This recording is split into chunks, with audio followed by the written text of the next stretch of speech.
할렐루야. 하나님의 은혜를 찬양하는 저희들 되기 바랍니다. 하나님의 말씀은 살아있고 하나님의 말씀은 활력이 있어 그 어떤 검보다도 예리하여 영과 홍과 및 관절과 골수를 찔러 쪼개기에 부족함이 없다 그랬습니다. 그런데도 많은 사람들은 어떤 말들을 하냐면 이 세상을 보고 악한 세상이라고 이야기하고 이 세상을 보고 이해가 되지 않는다라고 얘기를 합니다. 하나님이 살아계시다면서 왜 이렇게 불공평한 게 많냐? 왜 어떤 사람은 저렇게 잘 나가고 왜 어떤 사람은 저렇게 열심히 사는데 안 되냐? 라는 이야기들을 합니다. 진짜 하나님 살아계시면 뭐 독재자 히틀러나 어떻게 보면 김일성 일가나 지금도 많이 있는 독재자들 또 정말 악한 살인자들을 왜 그냥 두고 계시냐라는 질문들을 많이 합니다. 예, 저도 궁금할 때가 있었고요. 제가 복음으로 답을 내고 나니까 이해가 되어졌고요. 또 그 속에서 하나님이 해나가시는 역사들을 우리가 말하는 역사의 수레바퀴, 심판의 수레바퀴를 보고 나니까 이해가 되어졌습니다.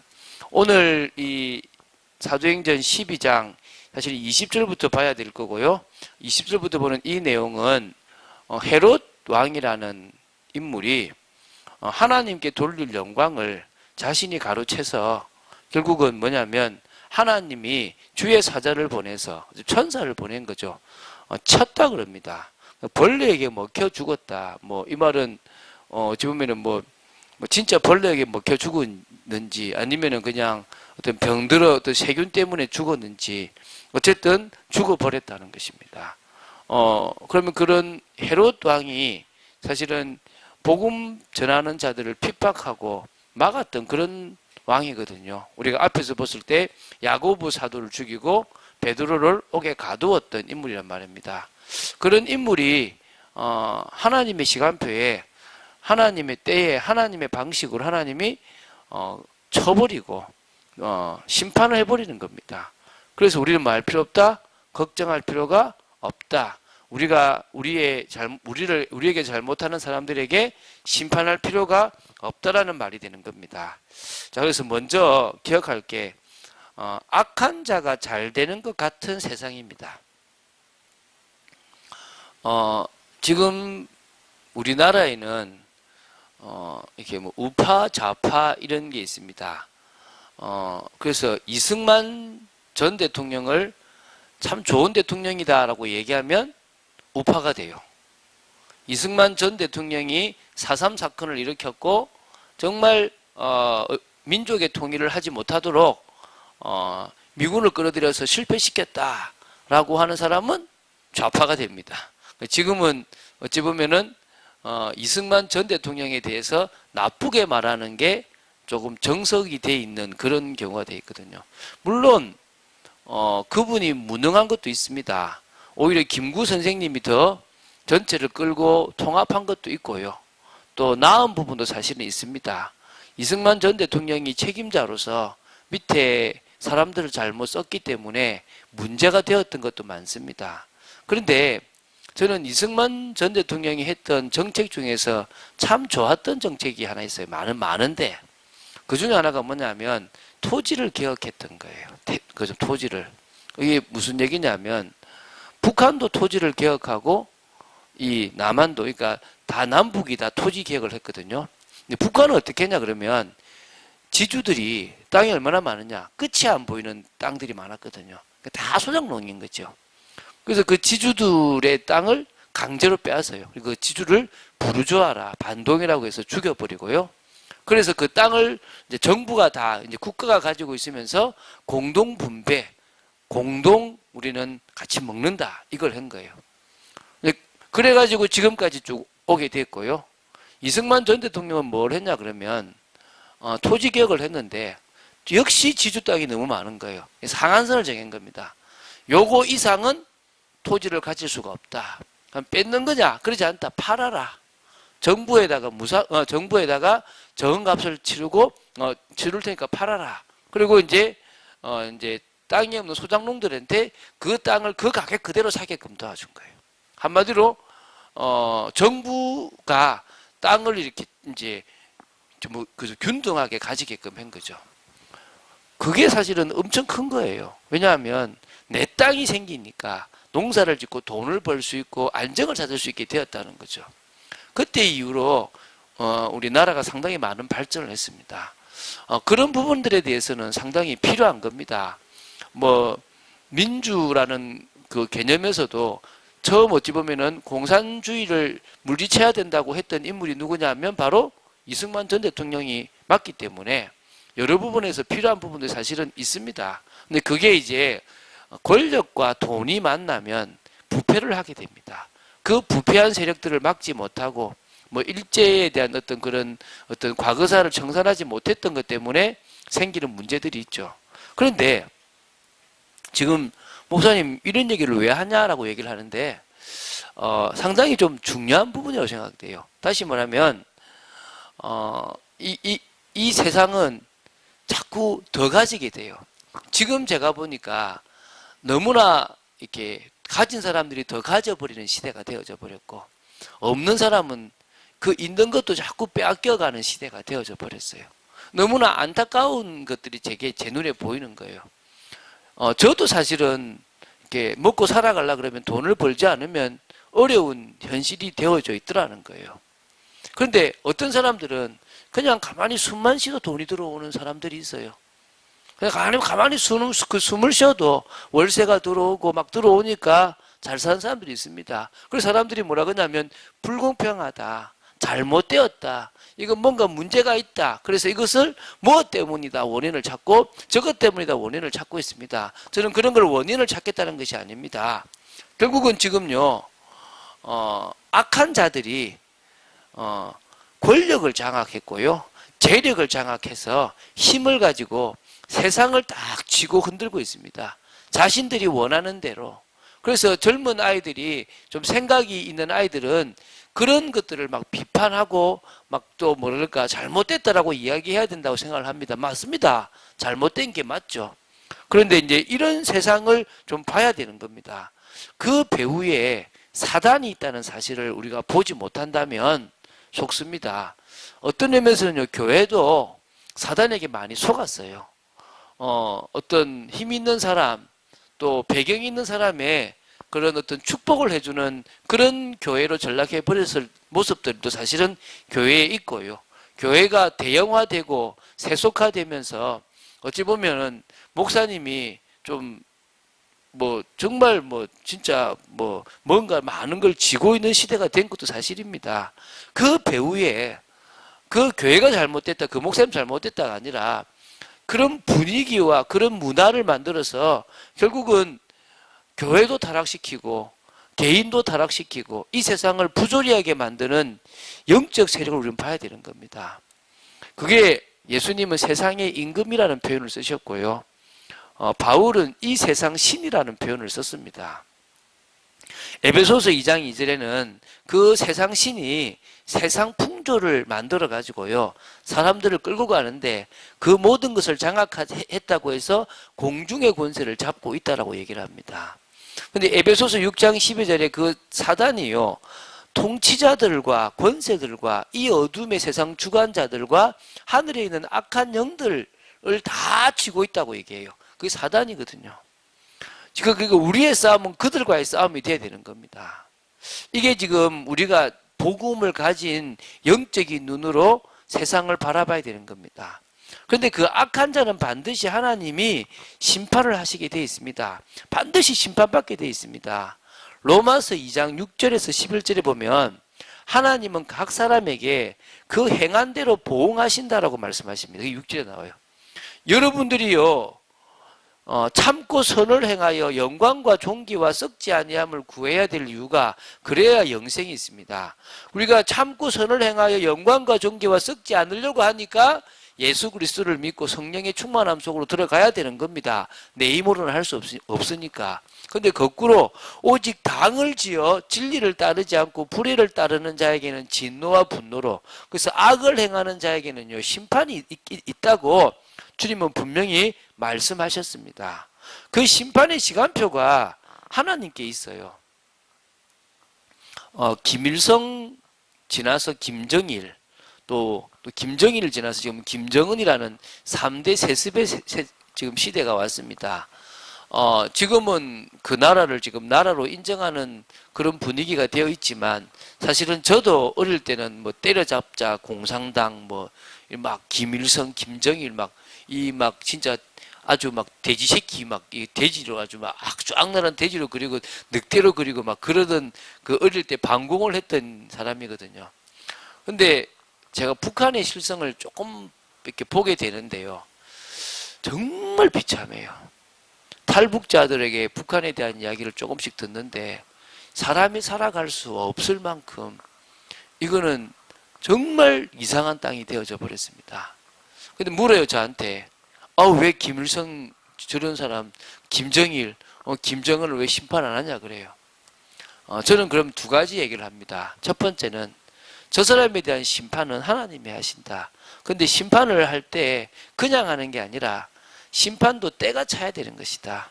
악이 가득해야, 악이 관영해야 그 사람을 심판할 수 있다.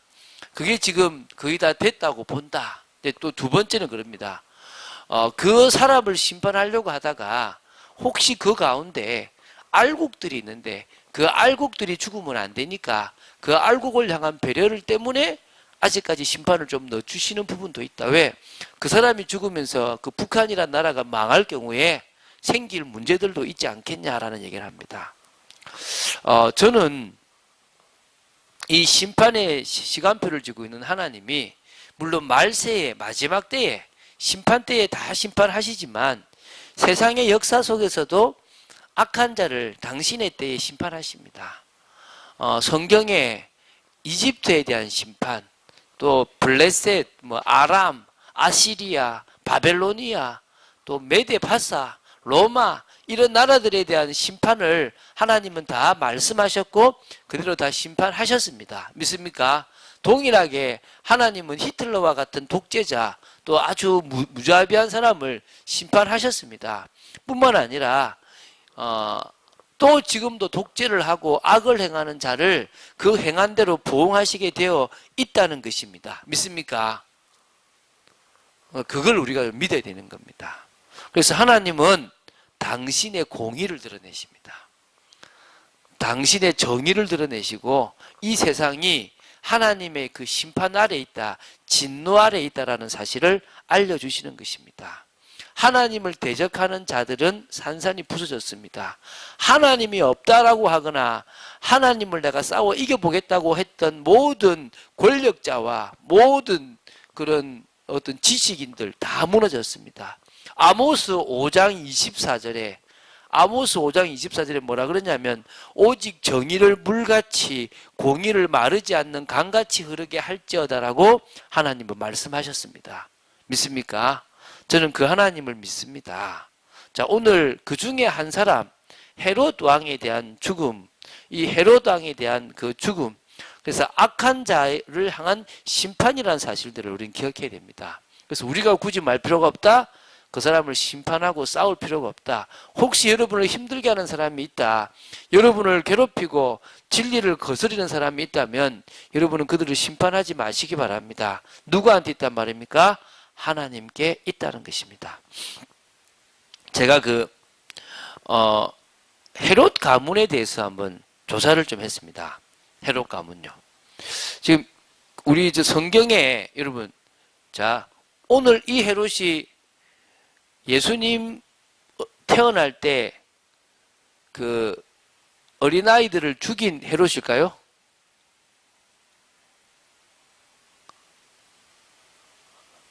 이 헤롯이 세례 요한을 죽인 헤롯일까요? 이 헤롯은 누굴까요? 자, 이게요, 성경의 번역이 조금 실수인데, 성경에 헤롯이 한 45번 나와요. 45회. 그런데 45회가 나오는데 그 45번의 그 헤롯이 5명의 헤롯이 나와요. 5명의 헤롯이 나오는데 그 5명의 헤롯을 성경에는 그냥 헤롯이라고 기록해 놓아버리니까 누가 누군지를 구분을 못해요. 이해가 되시죠? 조금 차이 있게 구분한 것들이 있긴 있어요. 왜냐하면 예수님이 애굽에 있을 때 헤롯 왕이 죽어서 다시 이제 일로 오게 되거든요. 근데 또 헤롯이 그래서 계속 헤롯이라고 그러는 거죠. 그래서 죄송합니다. 헤롯 왕가에 대해서 제가 얘기할게요. 헤롯 왕가의 시조가 되는 사람이 누구냐면 헤롯 대왕. 헤롯 대왕이 아니고요. 헤롯 대왕의 아버지라고 말하는 헤롯 안티파네르 1세예요. 뭐라고요? 헤롯 안티파네르 1세라는 거예요. 이 헤롯 안티파네르 1세는 헤롯 대왕, 다시 말하면 나중에 예수님을 죽였던, 예수님의 그 어린 아이 때, 태어났을 때 사람들을 죽였던 그 헤롯 대왕의 아버지인데요. 유대인은 아니고요. 이둠의 사람, 에돔 사람이라고 얘기를 합니다. 유대교로 개종을 했어요. 그래서 그 당시 왕가였던 하스몬가에서 벼슬을 지냈던 사람이었어요. 이 안티파네르라는 사람이. 그런데요, 로마에게 아주 충성을 하면서 하스몬 왕가를 무너뜨리는데 큰 공헌을 하고 그 대가로 이제 뭡니까? 이 유대의 왕이 된 인물입니다. 그래서 이제 유대인에게 피살을 당했던 인물인데요. 그 아들이 누구냐 하면 그 유명한 헤롯 대왕이에요. 이 두 번째 볼 인물이거든요. 근데 지금 첫 번째 이 헤롯 안티파네르라 1세라는 인물은 성경에 안 나와요. 우리가 지금 보는 인물은 이 두 번째인 헤롯 대왕부터 나온다고 보시면 됩니다. 예수님 태어났을 때 어린아이들을, 특히 베들레헴에 있는 어린아이들을 모두 죽이라고 명령한 왕이 바로 이 왕입니다. 근데 여러분, 우리 광개토 대왕이라 그러지 광개토 왕이라고 안 그러죠. 세종 대왕이라 그러죠. 근데 여기도 이 사람을 헤롯 대왕이라고 그래요. 왜냐하면 행정적으로 아주 유능했고 외교적으로도 로마와의 관계 속에서 유대 나라를 잘 이렇게 적절하게 잘 했던 왕이 누구라고요? 이 헤롯 대왕이었다는 거예요. 성전을요, 누굽니까? 그 스룹바벨이 지었던 조그마한 성전을 아주 크게 솔로몬 때보다 더 크게 확장했던 사람. 그래서 46년이나 성전을 짓도록 했던 인물이 누구란 말입니까? 헤롯 대왕이었다는 것입니다. 가이사라에다가 신도시를, 그래서 예수님이 그 가이사라 빌립보라는 곳에 가셨을 그게 말고 저 가이사라라고 저쪽에 그거 말고 저 해변가에 신도시를 세웠던 인물이 누구라고요? 이 헤롯 대왕이라는 것입니다. 근데 이 헤롯 대왕이 죽고요. 아들 셋인데 이 이스라엘 땅을요 나누게 해요. 그래서 그걸 분봉왕이라 그랬어요. 여러분 분봉왕 들어봤죠? 그러니까 나눴다는 거야. 왕이 세 왕이 다스리는 거죠. 그러니까 로마가 한 사람한테 왕을 한 게 아니라 아들 셋한테 다 조금씩 떼준 거예요. 그 아들 세 명이 있는데 첫 번째가 아켈라오, 두 번째가 헤롯 안디바, 세 번째가 빌립이라는 이 세 명의 아들이 분봉왕이 돼서 다스린 거예요. 아시겠죠, 그죠? 그래서 이제 그 중에서 이제 오늘 세 번째 볼 인물이 아켈라오라는 인물을 볼 거예요. 아켈라오. 이 아켈라오라는 인물은요, 유대 땅에 유대 왕이 되었단 말입니다. 그러니까 다시 말하면 갈릴리 쪽의 왕이 아니라 예루살렘 쪽의 왕이 되어 있고 베들레헴 쪽의 왕이 되어 있으니까 요셉이 이집트에서 다시 베들레헴으로 오지 않고 어디로 갔냐면 나사렛으로 가게 된 거예요. 누구 때문에요? 이 아켈라오가 아주 폭왕이거든요. 폭군이란 말이에요. 폭군. 그러다 보니까 이 왕한테로 가지 않고 어디로요? 갈릴리로, 자기 원래 살았던 나사렛으로 가서 살게 되었는데요. 너무 폭정을 하다 보니까요, 로마에 의해서 3년 만에 일찌감치 해임되고 물러나 버린 왕이 되는 거예요. 그리고 여러분, 세례 요한을 죽였던, 세례 요한의 목을 잘랐던 왕은 헤롯 안디바라는 왕입니다. 뭐라고요? 헤롯 안디바. 분봉왕 중에서 두 번째 분봉왕인 헤롯 안디바인데요.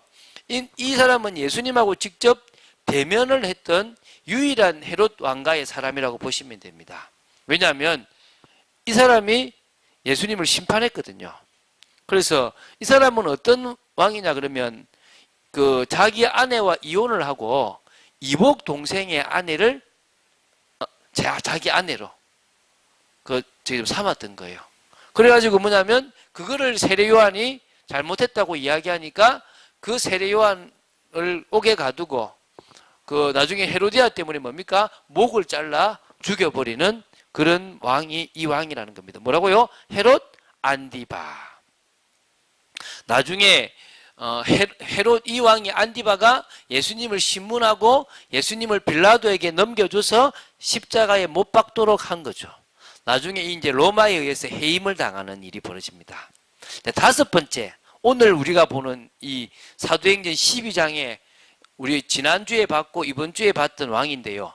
자, 헤롯 아그리파 1세입니다. 뭐라고요? 헤롯 아그리파 1세. 이게 지금 오늘 나오는 헤롯 왕이에요. 여기 이 사람은요, 이 헤롯 대왕의 손자는 맞아요. 그런데 위에 분봉왕 3명의 아들은 아니야. 어떻게 생긴 모르지만 어쨌든 다른 걸 통해 생겼는데 어쨌든 이 헤롯 안디바가 해임되면서 이 갈릴리의 분봉왕으로 있다가 전 이스라엘을 다스리는 왕이 되었던 인물이 이 헤롯 아그리파 1세였다는 것입니다. 유대인들의 마음을 살려고 누구를 죽였습니까? 우리 지난주에 배웠죠. 야고보를 죽이고 베드로를 옥에 가두고 베드로를 죽이려고 할 때 베드로가 없으니까 군인들을 신문하고 죽였던 사람이 누구라고요? 이 헤롯 아그리파 1세라는 거예요. 목사님 복잡합니다. 다시 정리해 봅시다. 첫 번째 뭐라고요? 헤롯 안티파네르 1세. 이게 뭐요? 시조가 됩니다. 헤롯 대왕의 왕가에. 그리고 가장 유명한 예수님이 태어났을 때 베들레헴에 있는 아이들을 죽였던 왕이 누구라고요? 헤롯 대왕입니다.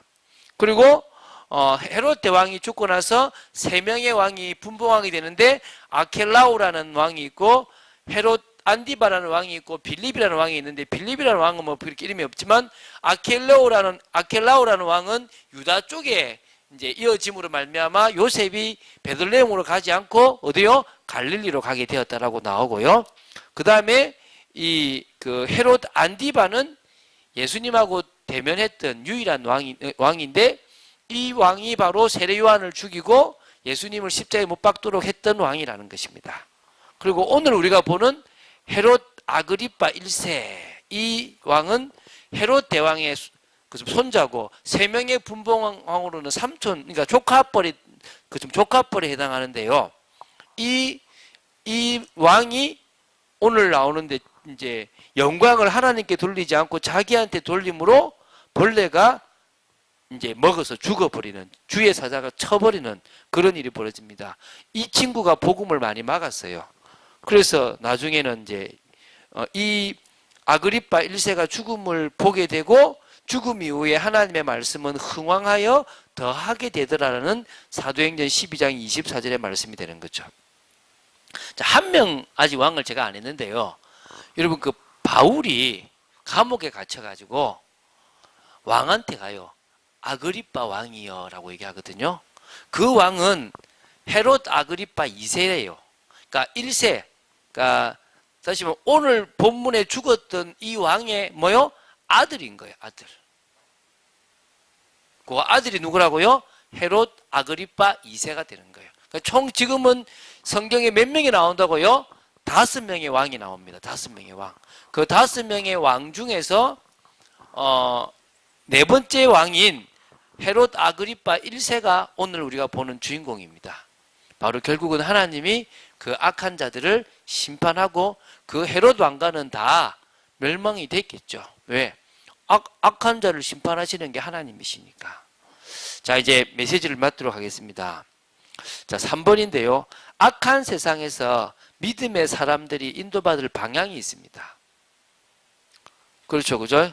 악한 세상에서 악한 자들이 판을 치고 악한 자들이 여러분을 괴롭히고 여러분을 넘어뜨리는 이 시대에 우리가 인도받을 믿음의 사람들이 우리가 인도받을 방향이 있는데요. 첫 번째는 뭐냐면 온전한 믿음을 지키면 됩니다. 뭐 하지 말라고요? 흔들리지 마십시오. 자, 믿는 자들을 핍박하는 악한 자들은 지금까지 항상 있어 왔습니다. 세계사가 증거하고 교회사가 증거하고 있습니다. 그런 적이 한 번도 없었던 적이 없습니다. 반드시 그들은 일어나서 교회도 핍박하고 믿는 자들도 핍박하고 또 자기 뜻대로 자기가 하고 싶은 걸 다 했습니다. 근데요, 하나님은 이런 자들이 있을 거고 이런 자들 앞에 여러분들은 도살장의 양 같은 모습일 거라서 뭐 하지 마냐? 두려워하지 마라. 담대하라. 근심하지 마라. 불신앙하지 마라. 염려하지 마라. 이런 말씀들을 계속 하셨습니다. 믿습니까? 그래서 여러분 응답받아서 감사한 거는 좋은 수준입니다. 뭐 그것도 좋죠. 근데 내가 원하는 응답을 받지 않아도 응답이기 때문에 감사하는 수준은 조금 더 좋은 수준입니다. 그런데 여러분들이 복음 때문에 가난을 선택하고 복음 때문에 핍박을 받는 거, 그건 더 감사가 되는 겁니다. 믿습니까? 여러분, 그런 감사가 나온 여러분 되시기 바랍니다. 다시 말하면요, 저는 핍박자가 있었어요. 저를 힘들게 한 사람이 있을 때요, 기분 좋더라고요. 왜 기분 좋은지 아세요? 아, 나 진짜구나. 아, 나 진짜구나. 내가 가짜라면 잘 나가기만 할 건데 내가 진짜이기 때문에 어려움과 핍박이 내 인생에 올 거겠구나 하는 생각이 들더라고요. 할렐루야. 여러분 다 진짜입니다. 믿습니까? 어려움 올 겁니다. 핍박이 올 수 있습니다. 결국은요, 그 속에서 하나님은 당신의 언약을 이루십니다. 맞습니까? 그리고 그 믿음을 보시고 우리를 통하여 영광 받으십니다. 하나님의 나라를 이루게 하십니다. 그게 가장 중요한 핵심이라는 거예요. 그래서 우리는요, 온전한 믿음을 지키면서 두 번째 뭐 하느냐? 영적인 싸움을 하시면 됩니다. 에베소서 6장 10절부터 18절에 하나님의 전신갑주를 취하라 그럽니다. 믿습니까? 여러분 정말 하나님의 말씀으로 무장하는 여러분 되시기 바랍니다. 정말 진리의 허리띠와 평안의 신발, 또 믿음의 방패, 또 의의 호심경, 또 뭡니까? 성령의 검, 또 구원의 투구 다 써서 무장하는 여러분 되시기 바랍니다. 그래서 마귀를 대적하시기 바랍니다. 사람을 대적하는 게 아니라 누굴 대적하라고요? 마귀를 대적하세요. 여러분이 하나님의 권능으로 세상과 싸워 이기는 방법은 세 가지입니다. 첫 번째가 뭐냐면 여러분 자신과 싸워 이겨야 돼요. 사단이요, 여러분 이 세상 속에서 여러분을 건드려요. 여러분의 현실을 건드리고 여러분의 약한 것을 건드리고요. 여러분의 열등감이나 또 여러분의 부족한 걸 건드려서 여러분을 자꾸 넘어뜨리려고 합니다. 갇히게 만듭니다. 갇히지 마시기 바랍니다. 저는 공부도 좀 못했고요. 환경도 좋지 못했고요. 키도 작았고요. 부족했습니다.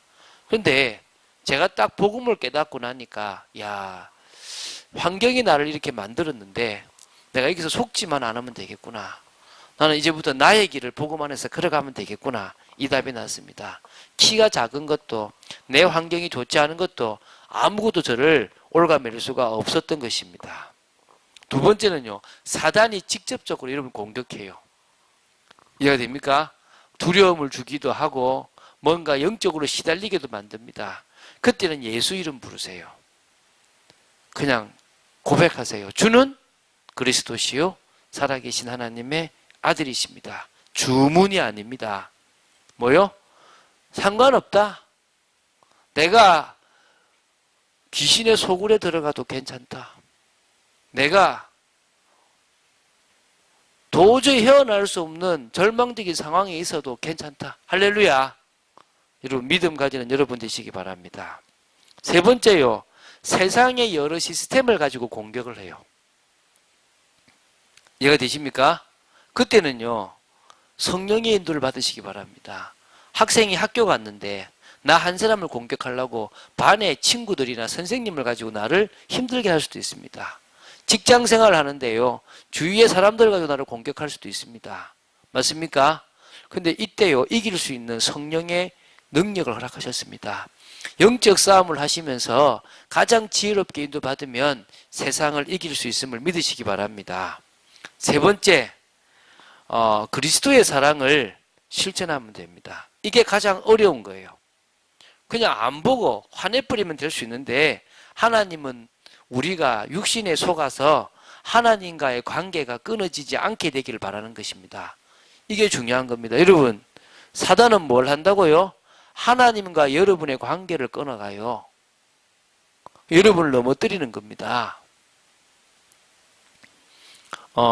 명심해야 됩니다. 사단은 육신적인 싸움을 하기를 원하고 하나님은 육신에게 속지 않고 오히려 하나님의 사랑으로 그 모든 악을 뛰어넘기를 바랍니다. 로마서 12장에 하나님께서 심판하신다 그랬습니다. 하나님께서 악인을 심판하시고 그 심판은 하나님께 있다고 그랬습니다. 우리는 마음 됩니까? 그 악인을 부끄럽게 만들면 됩니다. 그 악인을 오히려 돌봐줌으로 말미암아 그 악인의 머리에 숯불을 올린 것과 같은 그런 부끄러움을 하게끔 만들어야 된다고 얘기합니다. 왜 그렇습니까? 우리가 육신적인 감정에 치우치면 우리도 모르게 하나님과의 관계가 끊어져 버립니다. 그래서요, 용서와 사랑을 실천하라는 것입니다. 근데 용서가 쉽습니까? 나를 지금 해하려고 하는데 저는 오늘 저하고 약속하기로 자기가 잡아놔놓고 자기가 어긴 사람을 보면서도요, 화가 나던데요. 나한테 잘못한 것도 아니고 그냥 약속을 그냥 혹은 이제 잘못했다고 이렇게 이야기했는데도 봐라 이게 화가 나던데. 그러면은 생각해 보세요. 나한테 시비를 건다든지 나한테 잘못했다 그러면요, 내가 당연히 싸우고 내가 화를 내야 되는 게 당연한 거잖아요. 근데 주님은 뭐라고요? 그러지 말라고 하는 거예요. 축복 기도를 하래요. 축복 기도. 여러분, 악한 자, 악인을 향해서 축복 기도 할 수 있겠습니까? 여러분, 핍박을 이길 수 있는 힘을 달라고 기도하시고 그 영혼을 두고 기도하세요. 예수님도 그랬고요, 스데반도 그랬고 뭐라 그랬냐면요, 저들이 하는 죄를 알지 못합니다.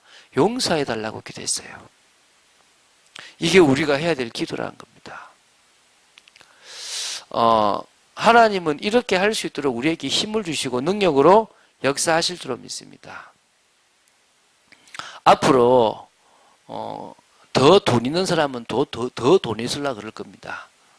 더 사람을 누르고 너 없어도 내 밑에 더 작은 돈으로 일할 사람 많아 라고 해서 짤을 끄고요, 돈이 없는 사람들은 지금도 잘 힘든 데 들어가서 공기도 좋지 않고 위험한 데서 일을 하다가 사고도 당하고 죽기도 합니다.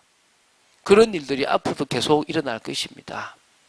그런 일이 생기지 않도록 교회가 우리 교회에 있는 고용인들한테는 또 어떤 사업하는 대표들한테는 환원하는 그런 이야기들을 해야 될 줄로 믿습니다. 그리고 정말 그런 힘든 사람들, 어려운 사람들을 돌보고 돕는 그런 일을 해야 될 줄로 믿습니다. 우리는 좌파도 아니고 우파도 아닙니다. 저는 공산주의는 아주 싫지만 그렇다고 해서 민주주의가 옳다고 생각하지는 않습니다. 둘 중에 하나가 낫다고 하면 물론 민주주의, 자유민주주의가 더 낫다고 생각되는 사람입니다. 그러나 교회도 권력도 결국 부패해서 안타까운 현실을 만들어내는 것은 저는 맞다고 생각됩니다. 근데 하나는 인정합니다. 하나님의 주권.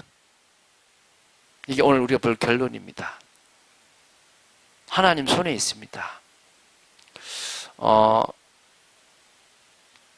요 얘기를 좀 해야 되겠죠.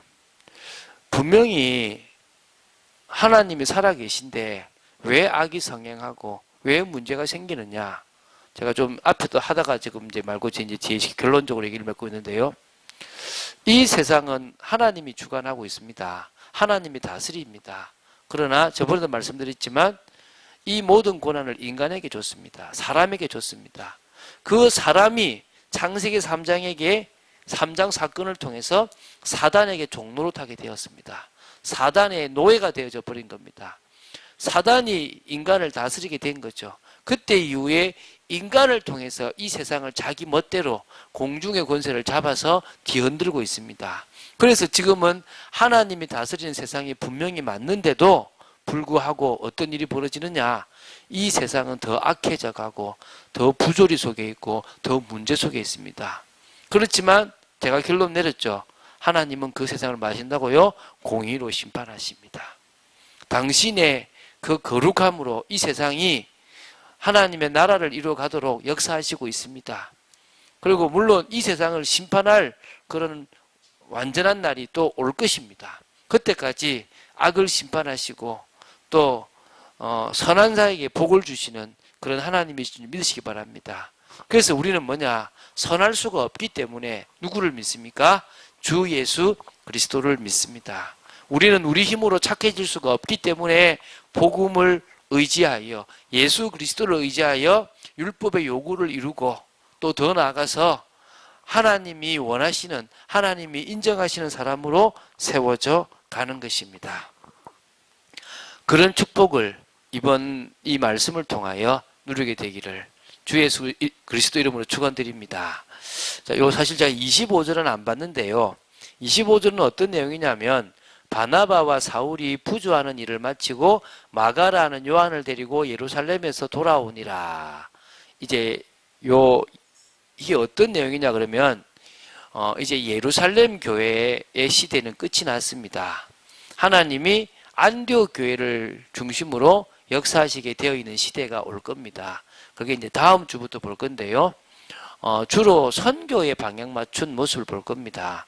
그래서 우리는 교회의 입장에서 이 13장부터 28장을 꼼꼼하게 볼 것이 아니라 그 굵직한 것 중심으로 보려고 합니다. 그래서 우리 교회가 또 우리 이 지역이 뭘 보고 뭘 싸워 이겨야 되는지를 보게 되기를 정말 바라고요. 이 교회가 선교에 방향 맞춘 축복된 교회로 서야 될 줄로 믿습니다. 이 시간 기도하겠습니다. 주는 그리스도시요 살아계신 하나님의 아들이심을 고백합니다.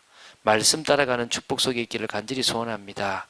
그리스도 되신 주님으로 저희들이 만족하고 행복하고 또한 이 악한 세상에 악한 자들이 판을 치고 악한 자들이 복음 가진 사람들을 핍박하고 있는 이 시대에 아버지 하나님 저희들은 믿음으로 서 있기를 원하고 오히려 정말 하나님을 믿고 영적 싸움을 해나가며 정말 그리스도의 사랑을 실천하며 하나님께서 예비한 영혼들을 찾아내는 축복이 있기를 간절히 소원합니다. 역사하여 주시옵소서. 은혜 내려 주시옵소서. 주 예수 그리스도 이름으로 기도드립니다. 아멘.